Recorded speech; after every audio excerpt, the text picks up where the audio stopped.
Welcome back, everybody, to Maniacal Music Musings.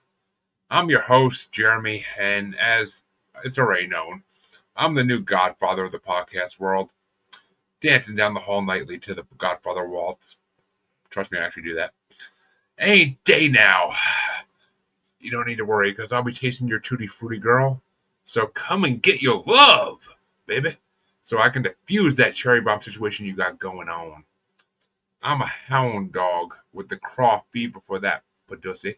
So let me get you hooked on a feeling with my burning love. Enough about me, though. Don't want to get him too hooked. My co-host, however, she don't fly away at the sight of trouble.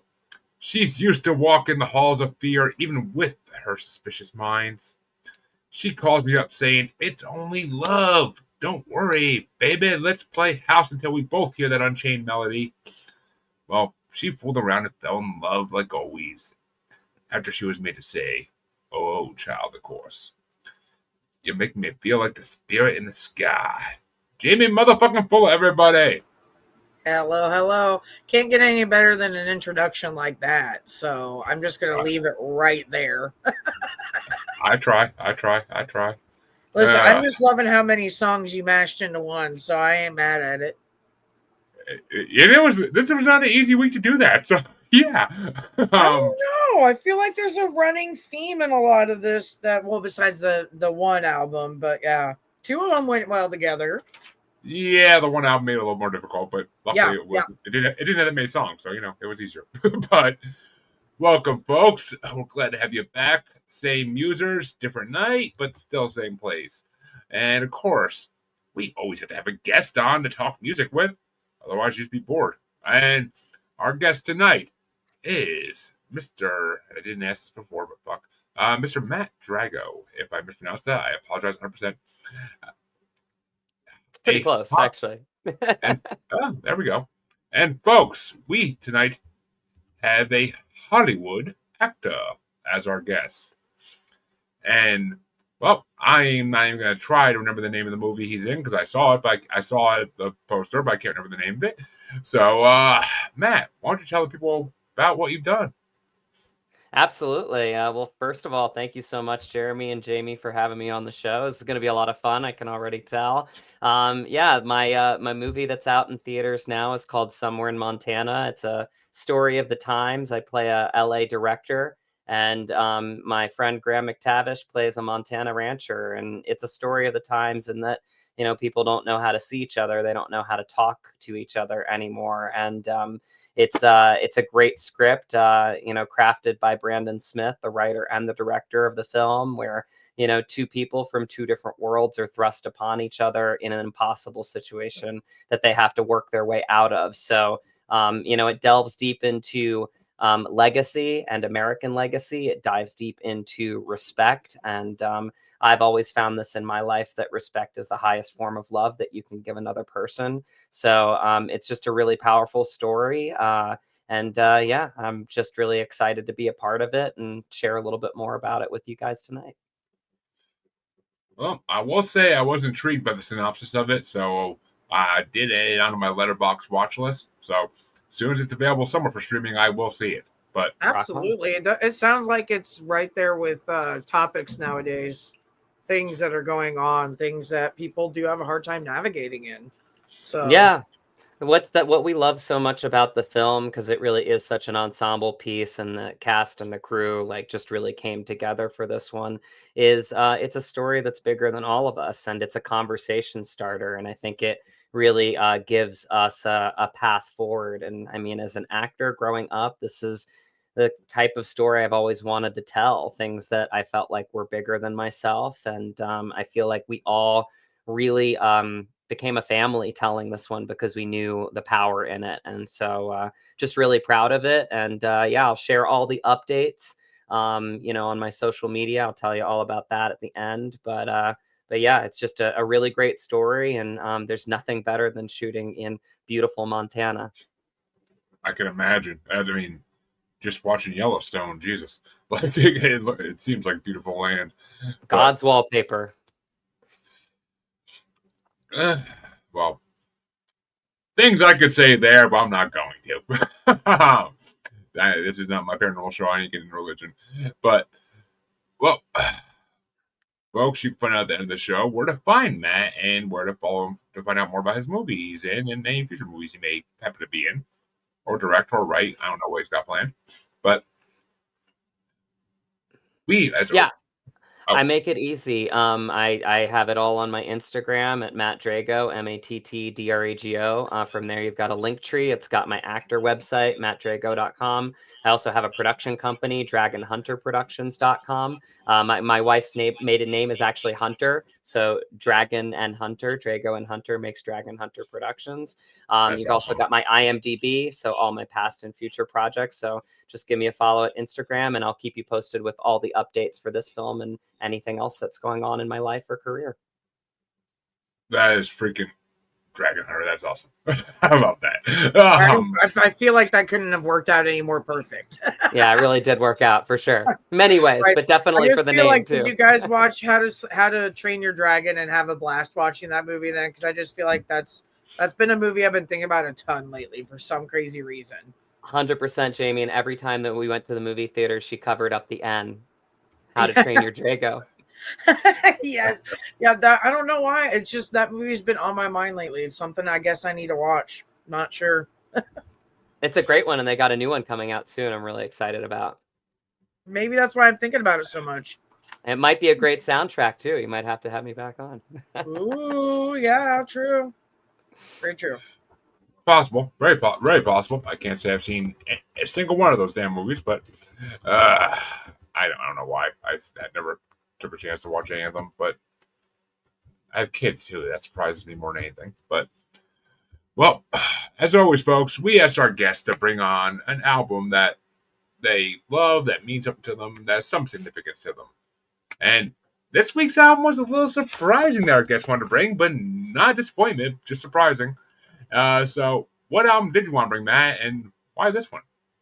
I grew up on the Godfathers. I mean, Al Pacino growing up was somebody that I really gleaned a lot of as an actor, and just the nuance of his eyes and the little subtleties that he brought to characters, along with De Niro. I mean, growing up as a young Sicilian kid with two New York parents, I just was immersed in the world of it. And I think I've realized, especially now producing and also being part of films, how much music really is impactful.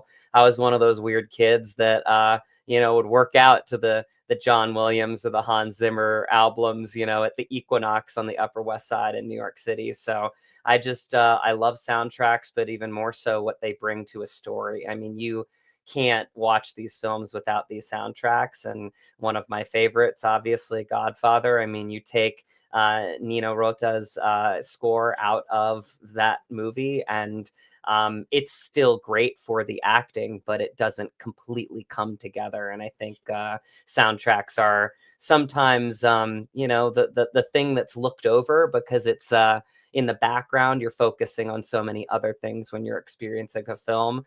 But I will say, especially when I first saw Somewhere in Montana, and Nolan and Jason Livesey are the composers for that one.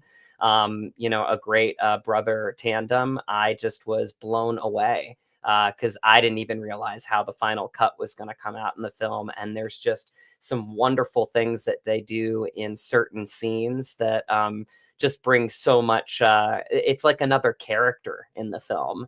And that's why I figured I'd go back to the beginning and go back to a film that shaped me and gave me that, track of just absolutely immersing myself in stories and the love of the game. And one of my favorite films, The Godfathers. Well, fuck it, I'll go first in this one, I guess. Yeah, I was the same way growing up as a Italian American. I literally can remember the day I was home alone on a Saturday as a teenager, instead of getting in trouble like most teenagers would. I literally sat at home and watched all three Godfathers in a row with like 2 bags of marshmallows and like a 12-pack of soda. Because, I was a fat kid. And I was literally blown away after seeing these movies. I mean, because of course I've seen references to them up to that point as a kid, but never really got them. And I finally watched these movies, the whole trilogy in a row, and blown the fuck away at like 10, 11, 12, where the hell I was, years old. Like, it was just such a mate. And I didn't even know what good movies were at that point, really. Besides Star Wars, because Star Wars is Star Wars. But, I mean, it just blew me away. I always was fascinated with the mafia life because of being Italian. So, like, that always fascinated me. But seeing this movie was just fucking incredible. I mean, Marlon Brando is, I love him in everything he does, basically. Even movies I don't like, I like his role in. So, it's just, I mean, what's it? I love the smell of napalm in the morning. What the fuck's it called? Oh my god. How am I forgetting this war movie that's famous? Oh, Apocalypse Now. Yeah, duh. Yeah, like I actually do not like that movie at all, except for Marlon Brando. Like, it's the only, he has most of that good movie is basically his one scene, and that's it. Like, his one scene is basically the good scene. But I mean, so many good actors in those movies. Just a fucking, and then the soundtrack. You're right. You can't do those movies without the soundtrack. The Godfather theme was my fucking ringtone for my first cell phone. Like, all right, so I'm on the right show. Like, when you picked this, I was like, there's so many movie soundtracks people could have picked, and I would have been like, why? Especially one with like no lyrics even.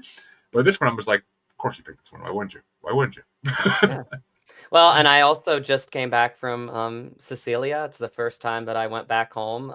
My family is originally from Beta, which is right in the middle of Sicily. And I went with my cousin John, and we toured around Sicily and, hit all the, hot spots around town and just did not have a plan at all. And when we, arrived to our last spot, and we started to, dig through some of these documents because I'm really trying to get my birthright citizenship in becoming an Italian.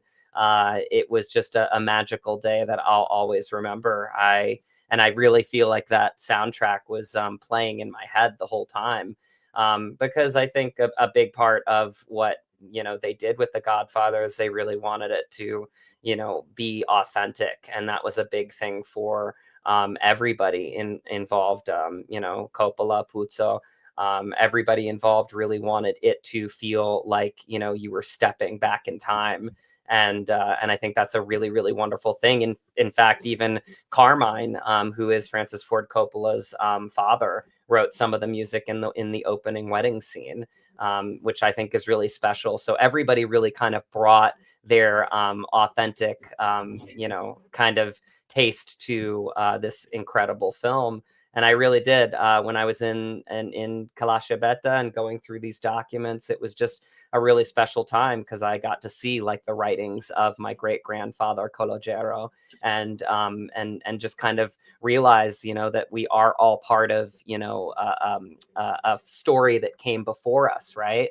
And what I found out with my family, which was very interesting, and the reason why I'm here talking to you right now, is that my grandfather was the youngest of 8 kids, and he was the only one that decided to board a boat to come to America. And I think about that all the time. I mean, think about having 7 older siblings, and you're the only one that, takes the leap of faith to travel halfway across the world to find, something new and something, that no other person in the family had ever done. And it's a really special day. I mean, again, this music was playing for me the whole time, but there was one day, and it was actually the only day that rained while John and I were in Sicily for the 2 weeks that we were there. And it happened to be the day that we, went searching for our relatives at the mausoleums. And we were walking through the mausoleums in Beta. It started to rain. The wind started to pick up. John was in the front looking at the book, because it's really hard to find people with like the way that these mausoleums are structured. And I really, he was trying to talk to the guy and, broken English, broken Italian. And at one point I said, John, I'm just going to actually take a walk and see if I can find anything. And I don't know how, but the wind started to howl. You could hear the glass rattling of the mausoleums. I took a left, a right, a left, and I just like looked up, and there was Giuseppa Drago, my great great aunt, and her picture was there with the flowers, and I just started crying. It was a very emotional thing for me. So when I think about that, I think about The Godfather. I think about growing up as an actor. I think about the power of the story and why it got me into storytelling. And then it was that full circle moment when I was in Sicily. So yeah, that's why I brought this one in today. Respect it. I mean, I respect it. I can't say I've gotten a chance to go to the other side of the ocean yet, but it's on my bucket list at some point. Maybe when my kids are older and I can actually freaking go somewhere. But and my dog dies. But until then, it's not going to be a chance in hell it's happening. But eventually. But you couldn't have picked a better album. I mean, and for an album that has no lyrics, you'll never hear me say this most times, but 5 out of 5 stars in this album, 100%. But Jamie, what did you think? Well, first off, I have to admit, I had it written down backwards. I thought this was Jeremy's choice and the other was your choice. So now knowing that, like, doesn't change anything because I still gave it a 4-star review. I mean, I'm Italian myself, and knowing that I had a very, very short period of time with my great grandmother who came from Italy. I'm pretty sure they're from the area of down south in that area that you were mentioning, but I'm not 100% on that one. But just knowing that how close my family was over the years, like they talk about this movie and a few others and stuff like that, and the music was a big thing for us that we enjoyed out of the movie was honestly the music. So bringing up this album, I'm like, hey, this is kind of just reminds me a little bit just of some of the music that we would have playing at the house here and there and just old memories. And I mean, I know there was a lot more memories that I can't remember because I was a baby, but we spent a lot of time hanging out with family, and I definitely love that aspect. So regardless, all of our choices are great today. So I'm happy. Happy. I think I gave everybody 4 stars. Won't lie. Well, and I say, I mean, too bad. If I get when I drink enough, I start doing Vito Corleone impressions. But I ain't at that point yet, so we'll see if I get there or not. But I doubt it. It's a work night, so I doubt it. But what would you say your top 5 tracks off this are? I'm dying to hear it. Oh, I mean, honestly, I can't really pick any because it's a full compilation for me. I mean, the Godfather waltz for me is just it sweeps me away to again like the hills that I found myself immersed in Sicily. I did. I really feel like if Sicily could sing, it would sing the Godfather waltz. You know what I mean? Like I feel like if the hills of Sicily could sing, it would be that song. And I think what's so dynamic about the film and the score is it really does pay homage not just to the roots of Sicily eh, and obviously the tones of mafia, but it really does show the very intricate dynamic of a very very complicated family. And so I think the Godfather waltz, even though the major melody is simplistic to some, it's so rich and beautiful at the same time, and I think that's probably why it makes my one of my favorite songs of all time. Yeah, I get it. I get it. The whole album is freaking amazing, and there aren't many tracks, so to pick a top 5 was a little challenging. A little. I mean, I easily was able to do it because it's just there are certain songs I love off this album, and certain songs that are just okay. I mean, they're good. Yeah, Good. the love theme, Apollonia, is really good. I mean, but again, it's I don't know. It's very hard for me to pick any top 5 because it's a unit to me. Like I kind of feel the same way. Like these were all good in their own ways, but they were all good together. That yes. there was not something that was necessarily better than another, but I guess I ranked them in the fact of what ones I might end up hitting play on more often, or honestly too when I'm in the kitchen just hit play on this thing, hit shuffle. Doesn't matter what you do. Doesn't matter forwards, backwards, start in the middle, do whatever you want. I think Right. the whole album works well like that. So, and I say that in the kitchen stuff because my dad did say we did a lot of stuff with family in the kitchen. And I feel Of like course. these just make me want to sit down and have like a solid good meal with my family. Just makes me want to be with them.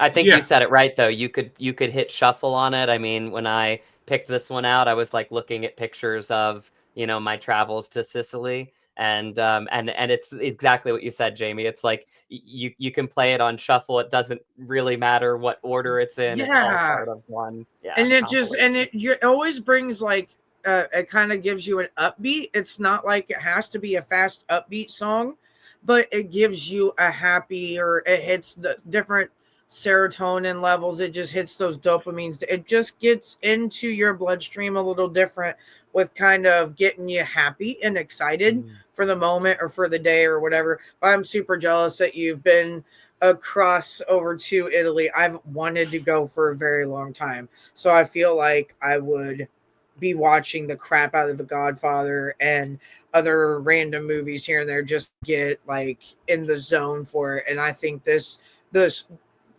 soundtrack, probably versus the other ones that I saw for the other Godfather movies, I feel like this one's a little bit better, probably my more oh yeah. favorite out of them. But I don't know if it's just because I've listened to every single song and really kind of tried to review each one. But I don't know. I feel like this one's the best compilation. I mean, because on the other compilations, anything that's amazing was already taken from this movie. Because I'm sure the Godfather waltzes in every single album for all three movies. But Yeah, that's true, I guess, because that makes sense. Yeah. and I mean, I did pick a top five just because I could, and I mean, my number five was the love theme because I couldn't stop laughing to myself because the ironicness of this love theme playing, and then he takes her back to America, beats her up a little bit, and then she blows up in a car. It's kind of like the irony of it all. It's like, what the fuck? I'm like, that's mafia life, but Jesus Christ, like, brutal. I mean, it's a almost a comment on the times because Mm. you couldn't make this movie nowadays and get away with that scene of him slapping the crap out of her in the bedroom. You couldn't get away with that nowadays. It would be looked upon very harshly by people. But Yeah. my number four, though, is the pickup because I love that part of the movie. And that's the thing. The whole time I was listening to this album, the movie was playing in my head while I'm listening to it because I've seen it so many times I can just picture all the scenes. But the pickup, I love that. It's a very dark, creepy tone. Hmm. And it's perfect. It's perfect. It'd be good video game music. Well, actually, it was video game music because I played all the video games. I played both Godfather video games, and they were freaking incredible. But my number three was the new Godfather because I like it because it's kind of like that finale song, and it's a Godfather waltz, but like changed for like next generation almost in a way. Like they Hmm. make it sound newer. So my number two is the Halls of Fear because once again that creepiness like kind of like hits home. And of course, number one, it has to be the Godfather waltz. Like, my original freaking little cell phone I had ringtone.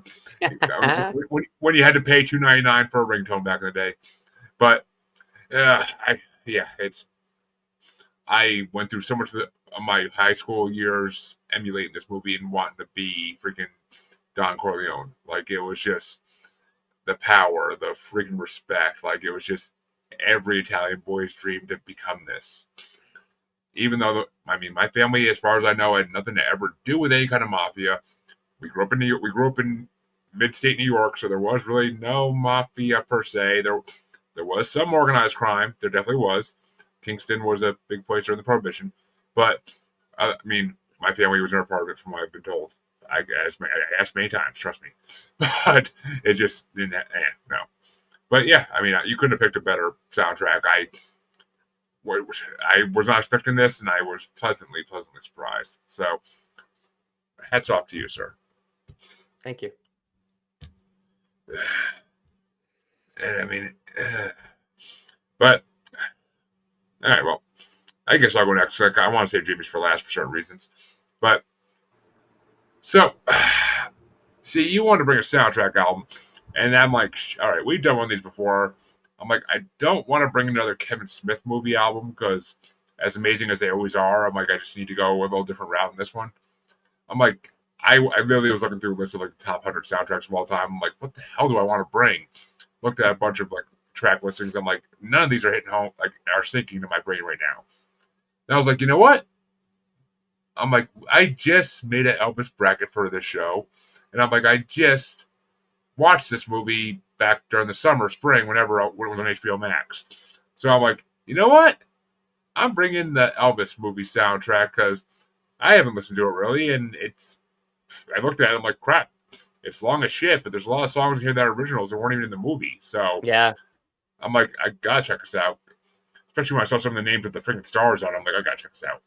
So I was like, screw it, let's bring that Elvis movie soundtrack. And what can I say? I wasn't disappointed at all as long as it was. I sat through it all, and it literally took me probably 4 hours, half my workday to get through it. But I got through it, and I was rather enjoyed it. I almost thought, like, for a second, like, I'm going to be disappointed. But nope, didn't end up being disappointed, and I was happy with it. But what did you, I mean, and of course, it's the king. It's the king.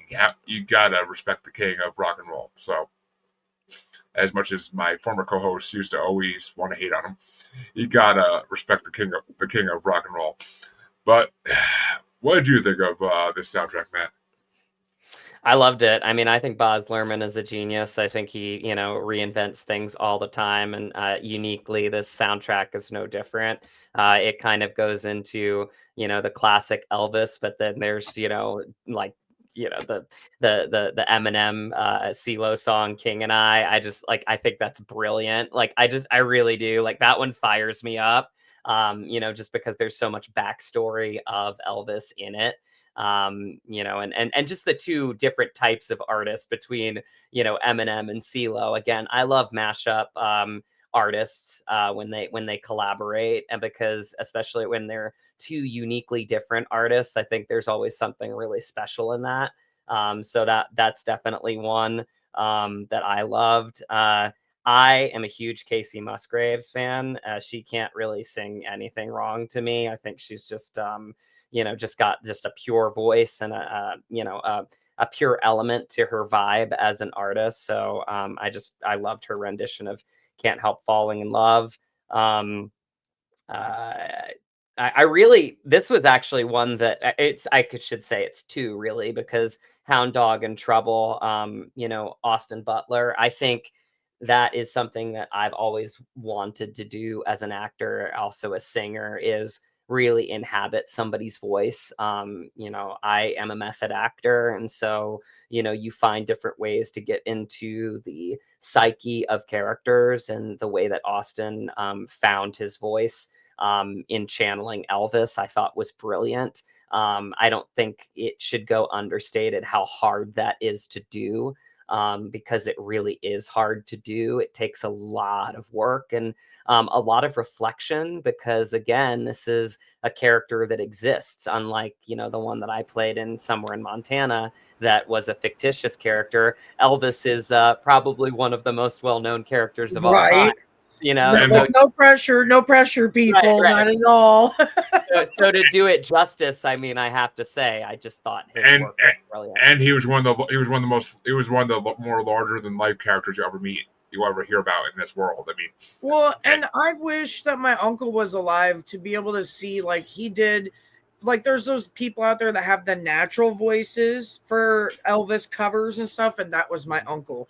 And he toured around the area and did a lot of fun community things, and he was Elvis. He was known for it. Very cool. But, like, when I saw this, I haven't seen the whole movie, but when I listened to this album, it made me think, man, I kind of wonder what he would think. Just like what his thoughts would be, and then, like, some of his and like what he would have wanted to do with the songs a little bit more than what they did. So this album, the soundtrack in general got me thinking a lot more, I guess, other than it was just a diverse thinking because of the mashups, I guess you could say, and the features and all that. It's unique too, because Elvis wanted to be an actor himself, but he had essentially become so big that, he wasn't able to be seen any other way but Elvis. And I think, Austin really did a great job of honoring the fact that like Very he limited really on was. screen. Now that you say that, I guess I never thought about that. Yeah. I mean, but he also, I mean, he put out like 70 movies, I think it was. Like some ridiculous amount of movies he was actually in that he Really? did. I mean, they're all basically him playing him, but they were all like Right. Jailhouse Rock was its own movie. Yeah.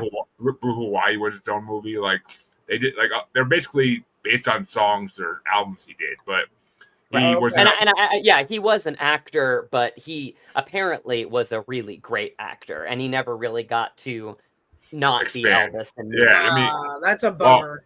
well, that's also, I mean, and that's one thing you can't really tell by the album from this movie, but Tom Hanks did an amazing role playing his manager in the movie, and that's why I wanted to watch the movie to begin with, because Tom Hanks and him playing the Colonel, like, One of my ooh, like, favorites. because I grew up with my grandma being the biggest Elvis fan ever. She married my grandfather because he looked like Elvis, and like That's a good reason. her whole. Not everybody sees it. I can kind of see it when I look at old pictures of him, but like not everybody sees it. And literally, if you look, if the back room of her house had Elvis plates all over it, had Elvis posters, like it was just fully covered. She would, but yet she never really would listen to Elvis at all because I think his death just depressed her to the point where like she couldn't listen to him anymore after he died. But Mm.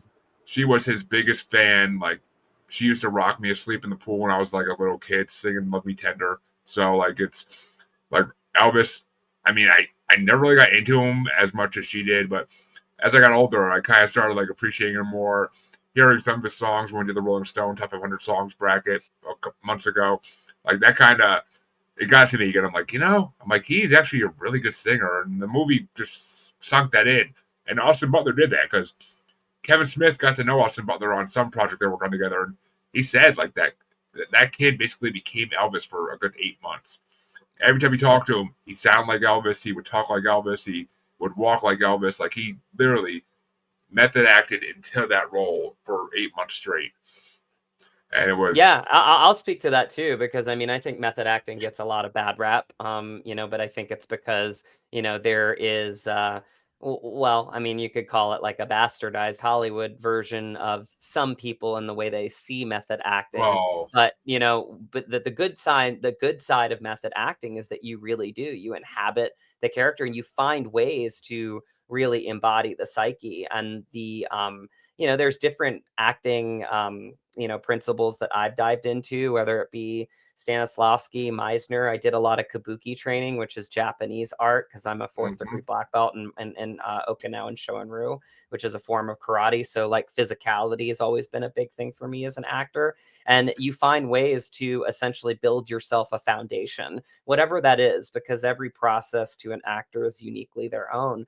But once you find that, I mean, method is great. I lost 25 pounds for the role of Fabian Verdugo in 6 weeks. And I did that because I felt like uniquely this was a director that forgot to eat meals. He was fighting for something and he didn't sleep and he was, constantly on edge. And so for me, it gave me the ability, and I did it with, I mean, again, I always say there's a team of people around you that don't get enough credit. I mean, Jennifer and Nathan DeTracy are, two great nutrition and fitness coaches, and they told me exactly what to do. It was 5 small meals a day, and it was, because it was important to me. And so they told me the types of workouts that I would do, because again, I lost a lot of muscle and fat because I wanted to just lean out. I felt like this character was very lean, so Matt likes to drink protein shakes and lift weights. I didn't do any of that for Fabian because that's not who he is. So with Austin, it's that same thing. It's method acting. It becomes, just kind of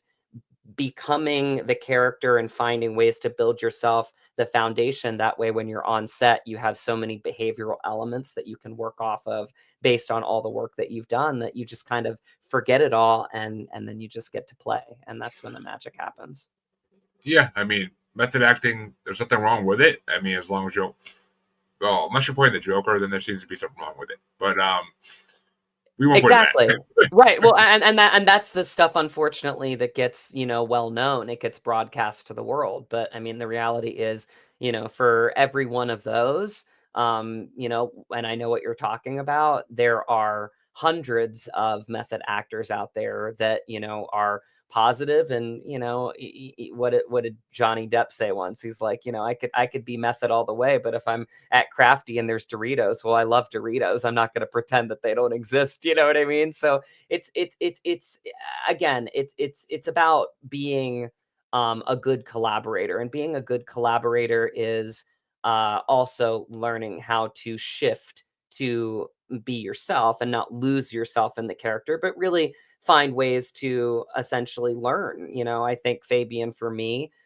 with this role, I can speak to, is the first character that I ever fell in love with. And so I was able to bring a lot of myself into him, but I also found a lot of him that was myself. So it just becomes this really interesting, psychological thing. And it's why I love acting, because it's a human exploration in yourself, and you get to do a lot of really neat things with it. So yeah, I think method is actually a lot better of a practice than most people give it credit for, because they hear the horror stories, but most of them are really, really good. I mean, it is. I mean, to be able to actually do that and put yourself in the mind of somebody else for that long it's a skill. It's a skill that not everybody can do. A lot of people can't shrug off themselves to put themselves in somebody else's mind for any period of time. So very committed. It's committed, and that's amazing that someone can actually do that and have that discipline. But Jamie, what did you think of Elvis? I have to say, I honestly didn't get through all the songs I tried. I did add it to my Spotify, so this way I can get through all of them. I knew most of them, obviously, from my exposure, and like you too, Jeremy. Honestly, I grew up on Elvis with my uncle singing it all time. Him being a huge fan on top of it, and some of my family too. But I didn't have the appreciation for his music as much until I got older. Yep. So I did look at this album differently. I did enjoy the newer songs in it, and the different features and mashups together, and the actor that played him and everything. I don't know. I just felt like I need to sit down and watch this movie, and usually it's the movie that gets me into the soundtrack, but this time it's the soundtrack that's kind of getting me into the movie. So I think that's kind of fun. So again, like I said earlier, I gave all of our albums 4 stars. So this was another 4-star for me. 4 to 5. I mean, I honestly give this album a 4.5 because it's got I got a few songs on there that I'm like, yeah. I have a feeling I could bump it up to a 4.5 when I get through the whole entire thing. I mean, I don't know. I'm not mad at it at all. So I'm glad I added it. I honestly wasn't impressed by the Casey Musgrave song. I'm not.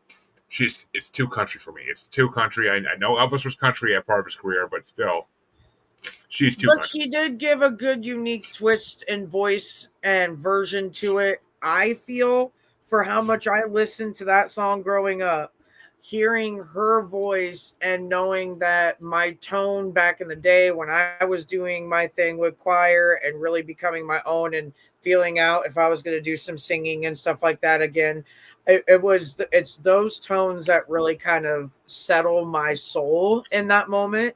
And she kind of gave that song that feeling for me. So I really do like that version. Well, Matt, actually, oh wait, no, I go first this one. Oh yeah, sweet. Yeah, Jamie, you're gonna kill me, but I did have a top 13. It's a long fucking album, and I tried to be right selective. Okay, I'm not mad. I think I've got 3 honorable mentions and 2 big fat no's, so it's okay. I mean, my first honorable mention, Matt already mentioned in a way, but Hound Dog, Austin Butler's version, I love that song no matter how it's done. But Austin Butler's version is really well done of that. My number 12, though, was a song I never heard before, and I was actually really impressed by it, and that was Craw Fever. That's an Elvis song I didn't know existed even, and it was really that was one of mine too, and I just love like the operatic elements to it. Yeah, that's a really cool one. I mean, it almost reminds me of we actually played some of this song for fun back in band. Like every time we would get towards the end of band season and towards the end of our whole school year, we would get together as a band and play like all the good tunes. And this was one, and it was a lot of fun to play together in an ensemble. I won't lie. It kind of reminds me of who the fuck? Oh my god, how am I forgetting his name? But Chancy would be slapping me right now. Who sang My Ding-a-Ling? Shit. No, what's the name? No, but I know what you're talking about. No, not that song. But who sang that song? I can't think of the fucking. I don't know who sang it, but I know what you mean. Chuck There was Berry. a familiarity to it. Chuck Berry. No, Chuck Berry. Like it kind of reminds me of Chuck Berry's Havana Moon, because it's like it's the one song that like sounds different from every other song they do. So I mean that's kind of where I was going with that. But my number 11 was "Don't Fly Away," the PNAU remix, which I have no idea who the fuck PNAU is. I never heard of them, but it was actually pretty well done. I like that. I like the mashup with Elvis. And then my number 10, as you said already, was "Trouble." Austin Butler's version of "Trouble" is very well done, very very well done. And then I almost forgot this song was in the movie, but my number 9 was "Tutti Frutti" because I like the actor who plays Little Richard in the movie. Like the actor who plays him does a really good job with "Tutti Frutti." But and my number 8 is definitely my favorite Austin Butler song in the whole movie, and that's "Baby Let's Play House." Because I mean, it's the first time you really hear him sing as Elvis, and the fact that it's the first time all the girls go crazy because of his wiggle, and it makes you think. It's like, was Elvis really that damn well hung that that's why all the girls are crazy for him? It's because he's shaking his hips up there and swinging back and forth, breaking his knees. Like Jesus, like that's just all I can think about when I see that song and that scene in the movie. But my number 7 was "Any Day Now," because that's another Elvis song I never really knew, and that's a really well done song. I thought. I love the trumpets and everything in the orchestra for that one too. And number 6 was "The King and I," because I have a hate relationship with Eminem, being a juggalo and all that, but I thought that song was very well done because I mean, Eminem has had references to Elvis for years in his songs, but to hear him actually like kind of honor Elvis, and Cee-Lo Green is all right. I'm never been a big fan of him either, but I actually like that song. So you hear that, Jamie? Eminem's my honorable mentions. But sorry, I'm listening to the song right now, so I didn't want to take myself off of mute, pretty much. But yes, I agree. I'm glad you like Eminem. This one song, don't get overexcited, girl. But hey, that was my song that I used right before I went into like final callbacks for Broadway's was "Lose Yourself." I just like I like to fight for my dream. I've always been a fighter, and Eminem fires me up. Like what can I say? Like I love his music. I love his fight. Lose Yourself definitely has that fucking ability. Trust me, I get that. But my number 5 was "It's Only Love," because I think I've heard that song before, but it's been a while. And the trumpets and piano in that song were freaking incredible. My number 4 was the "68 Comeback Special," because I love a good medley by any artist, and that was a very well done medley and of all his greatest hits. So I mean, who doesn't like hearing all like little snippets of all his greatest songs in one song? My number 3 was "Unchained Melody," because I never really heard the full Elvis version of that. I always do the Righteous Brothers version, but the Elvis version of that is so fucking beautiful. I mean, he has a voice for it. He has the freaking voice for it. I can see why he did religious music too, because he has that like church voice kind of. But absolutely. My number 2 was "Burning Love," the film mix of it, because I like the scene in the movie where that plays, and it was a really good song done by him. And of course, my number 1, possibly, not my favorite Elvis song of all time. I can tell you that right now, but close. My number 1 is "Suspicious Minds," the film edit, because the "Suspicious Minds" is one of my favorite songs Elvis has done. It's so entertaining. Like the trumpets. I have a big thing for trumpets and saxophones, so the whole horn section I have a big thing for. So I mean, that song is just perfect, and I love the lyrics. Like the lyrics are amazing, and Austin Butler did a really good job with that one too in the movie. I don't know why that version wasn't on that album, but he did a really good job in the movie with that too. But "Suspicious Minds" is a fucking incredible song, and it's actually at an interesting point now in his career where he wrote that. So it's Other people figure that themselves, so I don't need to spoil shit. But did you have a top 5, Matt, besides ones you already mentioned, or no? There was one or two that I didn't mention, but everybody else has mentioned. The only other one, I'll say is "If I Can Dream," which Mainskin Yeah. was. He did it with that raspy kind of like kind of new age rock, which I thought was a great reinvention of that song. Obviously Elvis is more legit. You've said like obviously that kind of like gospel religious full-bodied voice is what you hear a lot of with Elvis traditionally. But I really did like that, remix of Mainskin doing "If I Can Dream" as well. I mean, I was thinking about it today. Imagine if Elvis didn't die. Like, imagine if he was a Frank Sinatra Did or he a. die? No, as Case and Men in Black, Keith went home. But That's right. That's right. Yeah, he'd be hanging out with Tupac. He's alive. He's alive. He's alive. him and Tupac smoking reefer and eating peanut butter and fluff sandwiches. But Yes. I mean, it's imagine though if he was still in the line, if he was still like, if he probably would have lived if he lived a full life until like at least 2010, I imagine, based on his age. So imagine what it would have been like if he actually performed like duets with like 90s stars, 2000 stars. Like the amount of music we could have had out of this man. There's already, I mean, I already put like together a 500 song bracket of his. Imagine he would have put out probably 5,000 songs if he lived a full life. Like it would have been amazing. Yeah, But he never would have stopped for sure. But I blame the Colonel because the pills he had him fucking doing and to keep him going and sped up all the time just fucked with him. Too bad. But fucking Colonel. But Jamie, what were your top 5? Okay, so honorable mentions. I've got Suspicious Minds, Craw Fever, and Don't Fly Away, the remix. I got Two Big Fat Nose, which is Cotton Candy Land, and Product of the Ghetto. I just couldn't get behind those songs.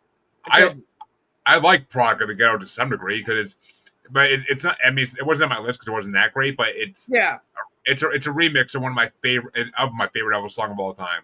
Yeah, I just didn't feel it. I just didn't. But so number 5 for me, I have 2 of them because it was a close tie. So between Burn in Love or The King and I love both of them.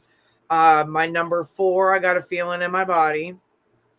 Number 3, If I Can Dream. Number 2, Can't Help Falling in Love, and it's not just her version. I'm thinking about all versions that I've heard of.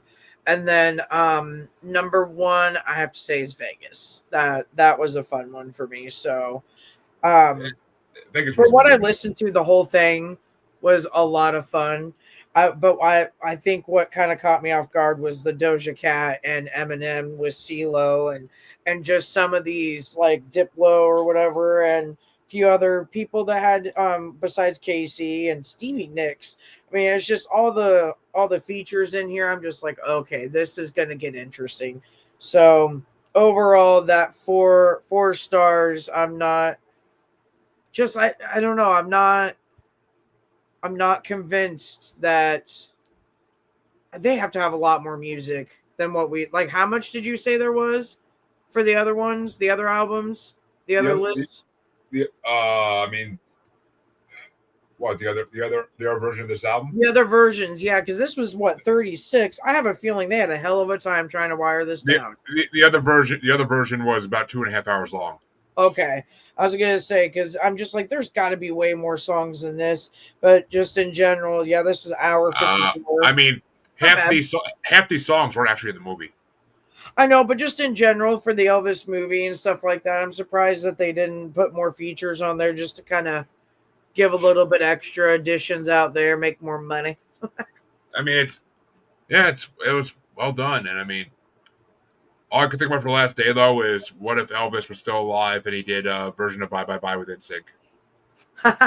I just wonder like how many features he would have really done with other artists and stuff like that. What ones would have really turned out to be like not just a one-hit wonder, but turned out to be one of those songs that changed a lifetime.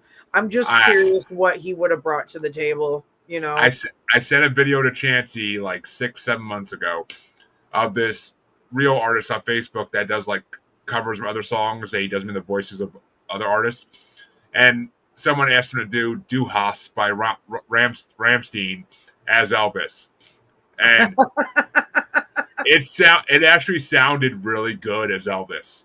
And Chancey, of course, wrote back to me. He's like, you asshole! I hope you stub your toe for a month worth of Mondays for freaking 6 months.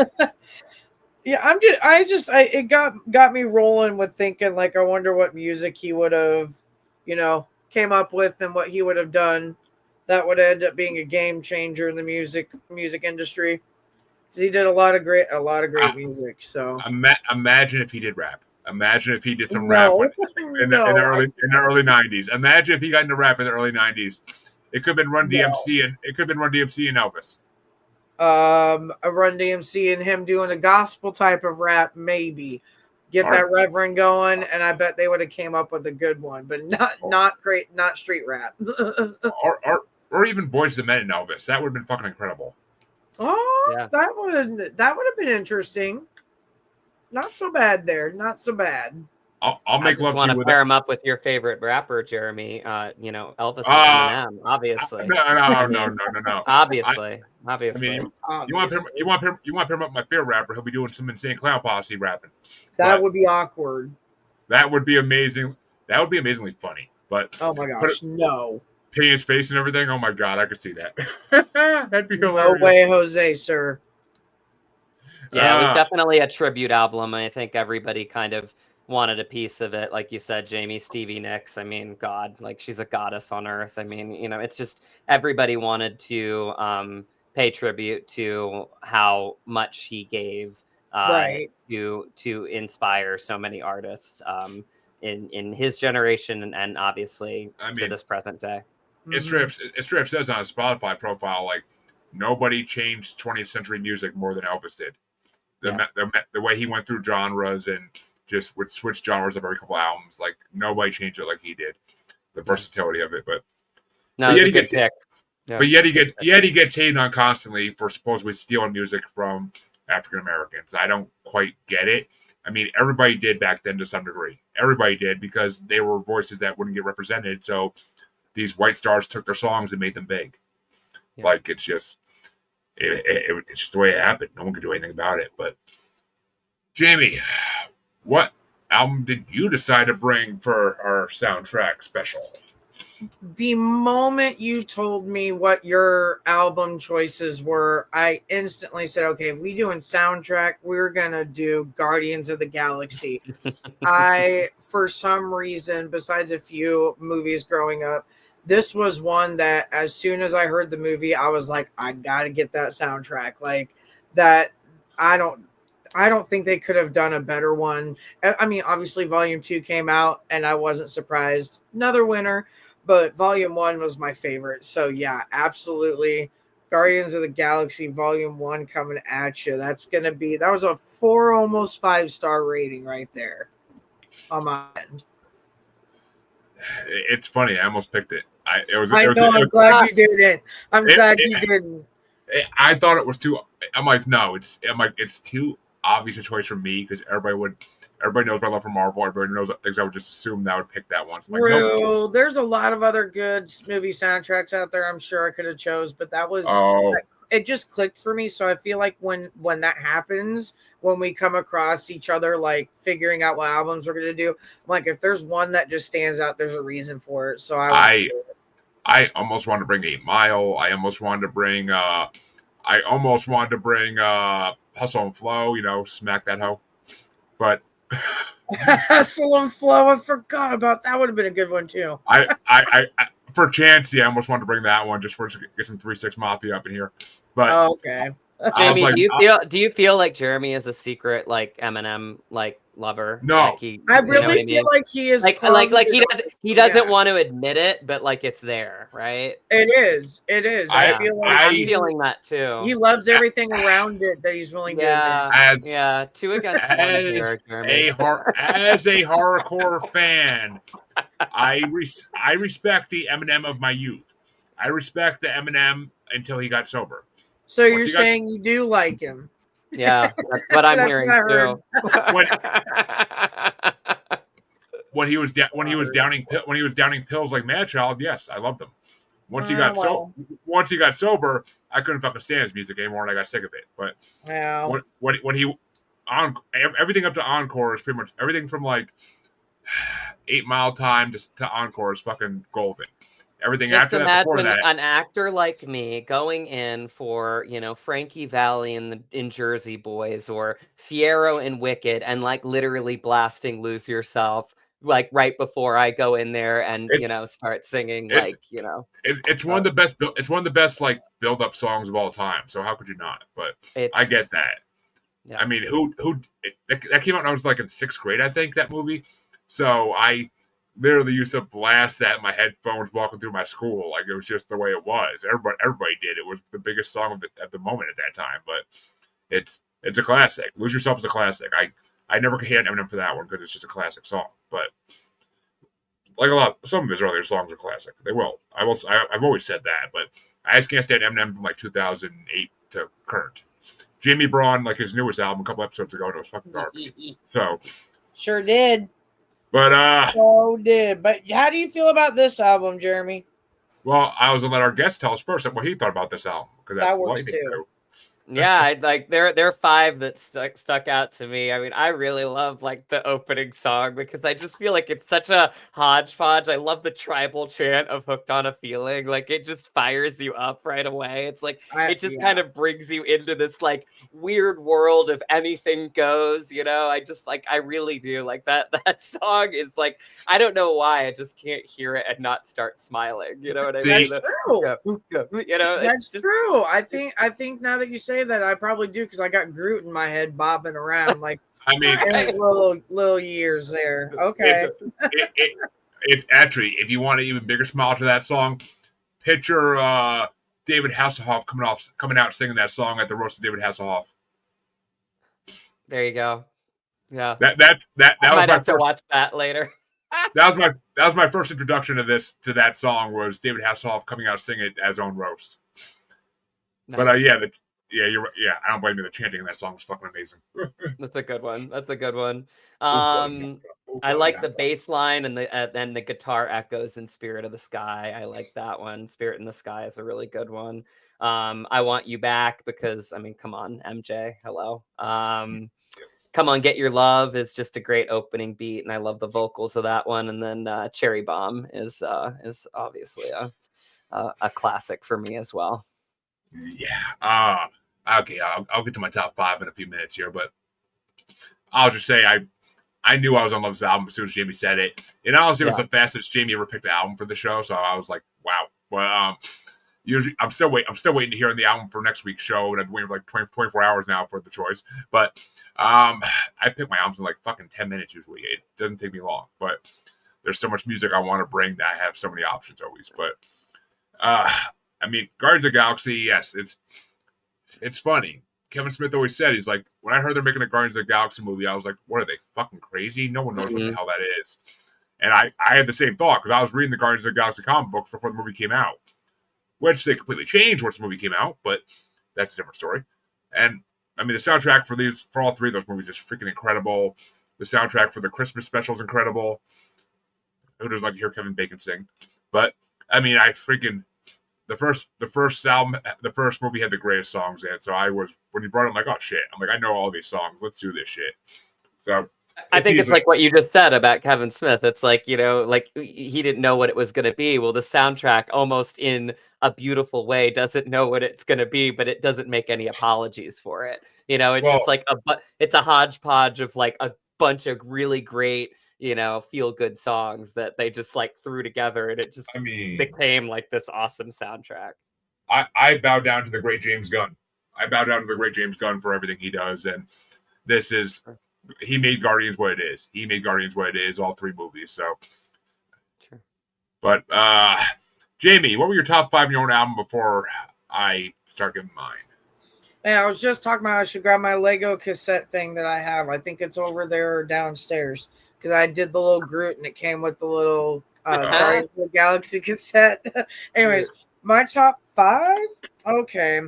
Honorable mentions are going to be Something with a Ring to It and Spirit in the Sky. Yep. I mean, Spirit in the Sky and a few of the other songs, I've heard them elsewhere, but I feel like the moments when some of these songs happened make the songs that much better.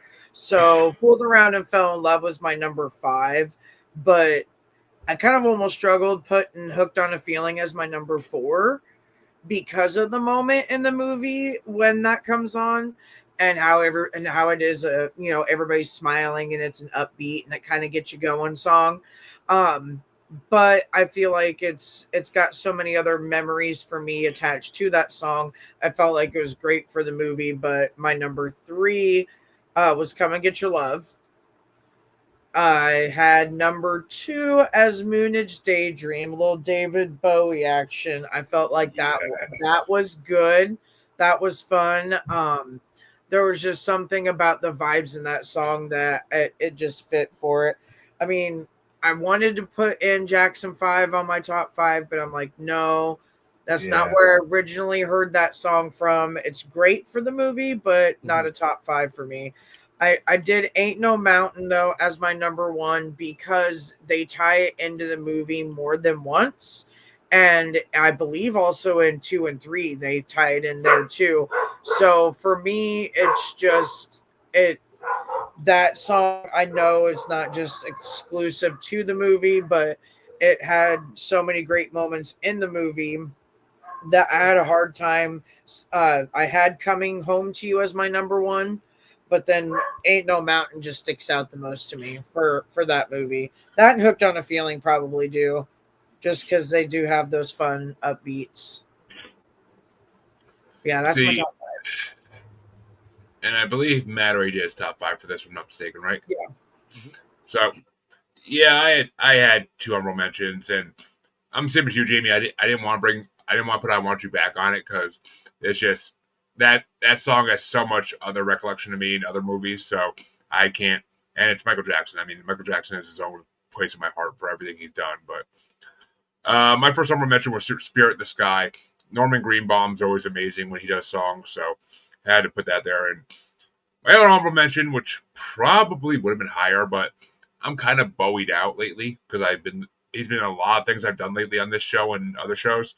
But Moonage Daydream is my other honorable mention because I can't not put Bowie on the list. It's fucking Bowie. He's a fucking icon. But my number 5 was Fooled Around and Fell in Love. I always loved that song, and they did really well in this movie. My number 4 is Cherry Bomb. Because ever since I saw the Runaways movie that came out in like 2008 or 9, I fucking fell in love with the Runaways, and I love Cherry Bomb. Just for how, to people our generation, it's like, it's not even that big a deal. That song's not even that dirty.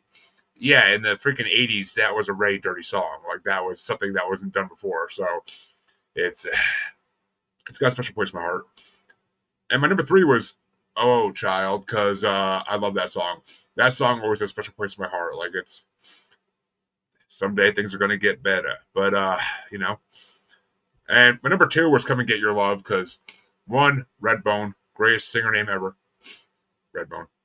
And it's also the theme song for F is for Family, which I fucking love it as the theme song for that more than its place in Guardians. But in Guardians, it has a really good place. I think it's a song they play right at the end, I think, of Guardians, if I'm not mistaken. When they're like flying off, like at that before the credits.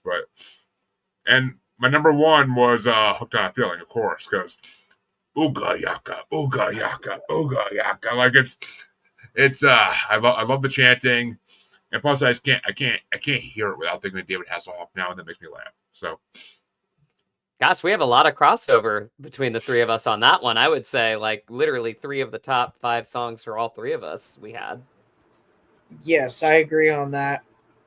That was pretty cool. I mean, I had a feeling it's some of the most popular songs in human history on that album. So, were you hooked on a feeling?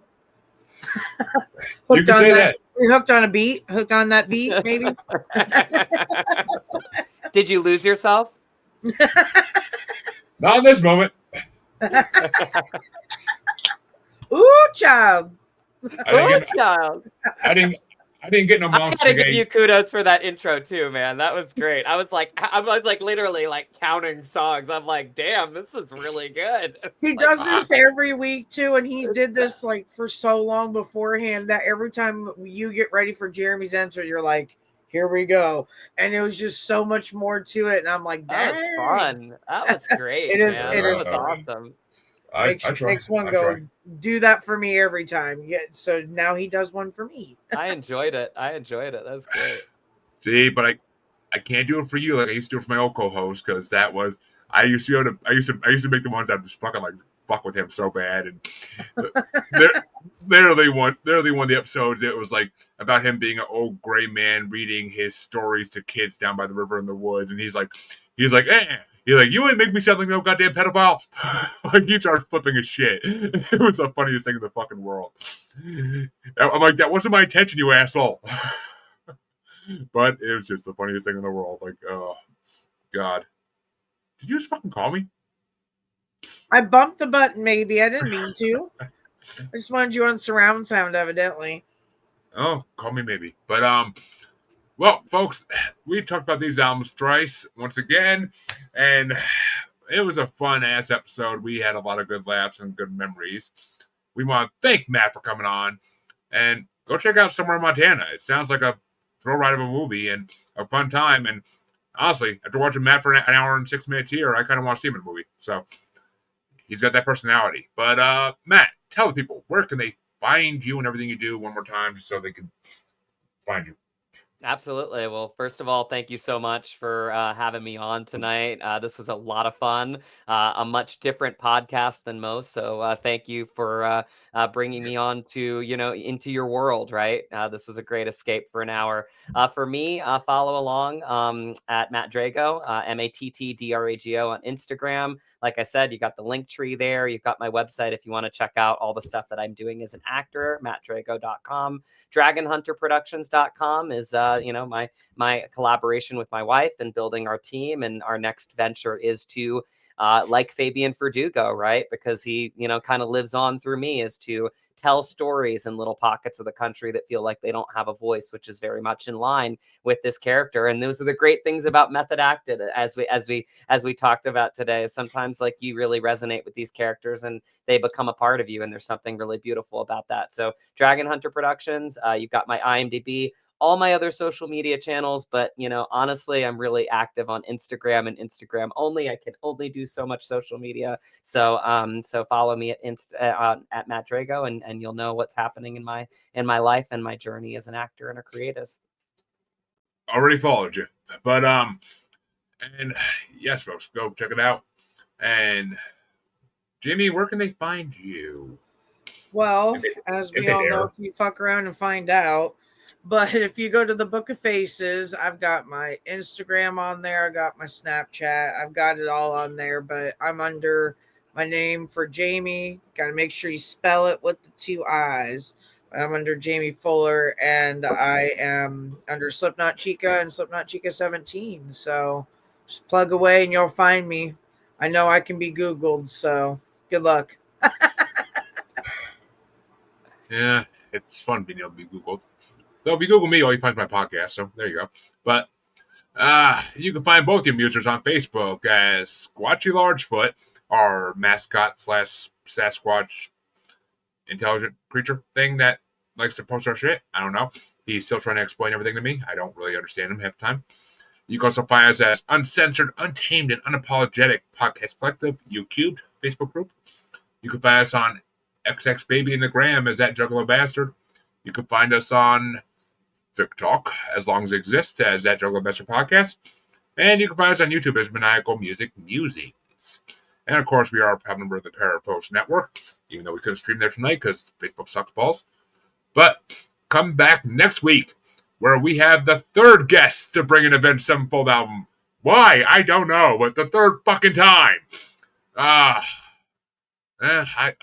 been wrong about them a couple times now, so let's see if I can be wrong a third time. But come back and see what albums we decide to bring. I already picked mine, but I like to surprise motherfucker, so surprise, bitches. I will see you all next week. And thank you once again, Matt, before we go.